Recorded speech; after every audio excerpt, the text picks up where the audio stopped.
Here we have the data from Lesson 6 guided project. So what I did was I took the cherry tree data that has diameter and height here in A and C, and I made a bunch of other columns from those columns. So diameter squared, diameter times height, diameter squared times height, and then here's the volume. So the original columns were diameter, height, and volume. And in lesson 6, I'm just asking that you explore different possible models. So for instance, you could take 1, 2, 3, 4, 5, all 5 of those. So if I go over here, 1, 2, 3, 4, 5, 6, and come down 5, that will give me enough for all the variables and the intercept. It'd be easier if you labeled them first, but I'm just going to do this relatively quickly so you can see the idea. So volume is always my response variable, and then suppose I took all the columns, which I'm sure would be overkill, but I do that, and comma 1, comma 1, Control Shift and Enter.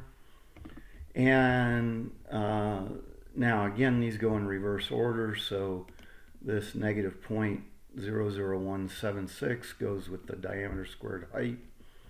But if we look at these, it becomes obvious pretty quickly that none of the slopes make any sense, in that they all should be 0.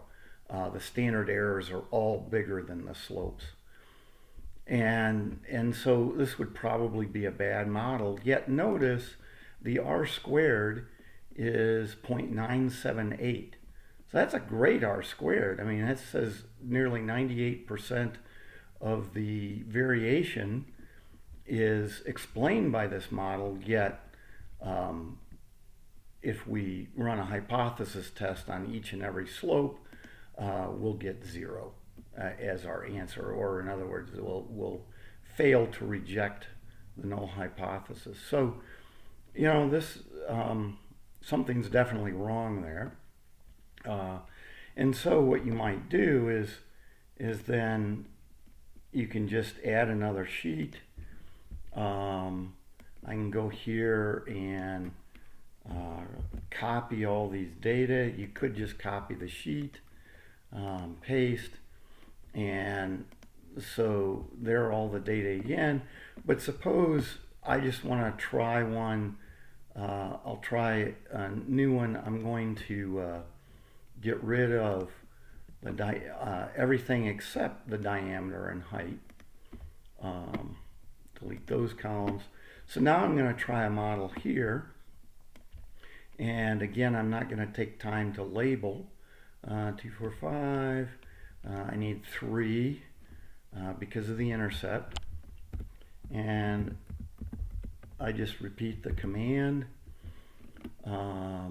Again, it's the response variable, then the predictor variables.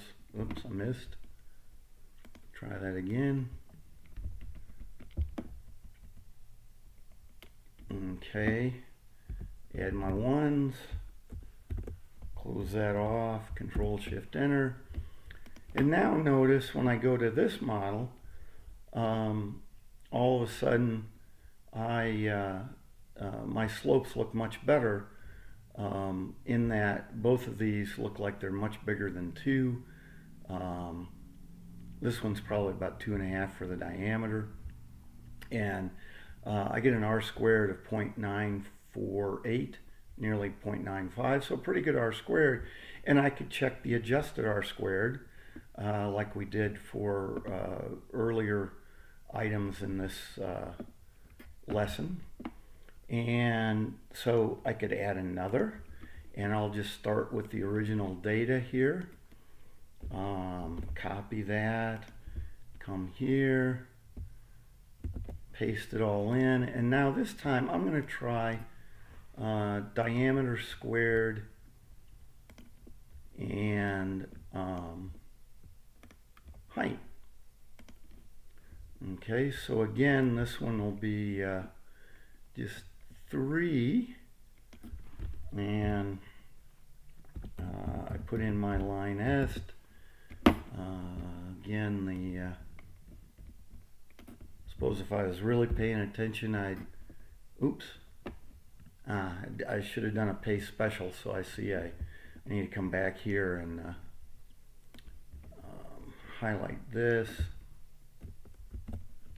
and come back here. I probably have to get out of this, so backspace, come here, paste special, unformatted text, we'll try that. Nope, that didn't do it. Let me try again here. I don't think I copied the right thing. So you see, I'm not perfect at this sort of stuff either. There we go. So I paste special because I had formulas in there. I don't think yours have formulas in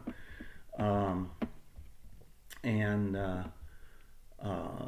So I get the data, and now I come back here and try to enter this.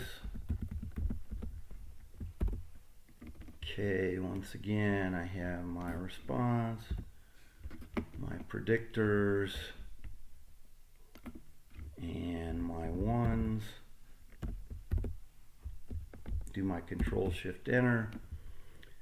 And notice this is much better than just diameter and height as far as the R squared. The adjusted R squared should be the same because I'm using the same number of columns as predictors, just 2. So, this looks like a better model. Now, you might prefer the other one because I didn't have to square anything. But me, I think I would prefer this model. And so that's the idea. You should compute adjusted R squared along with these so that you have justification while you're picking your model. You should look at your ratios of the slope here divided by the standard error to look at your p-values for your hypothesis test in deciding. But that's what I want you to do with picking your model for lesson 6, is just start with this original data, explore a few different models, look at their adjusted R squareds, look at their number of variables, and come up with a reasonable model, and explain why it is you're going with that model. So that's the lesson 6 guided project.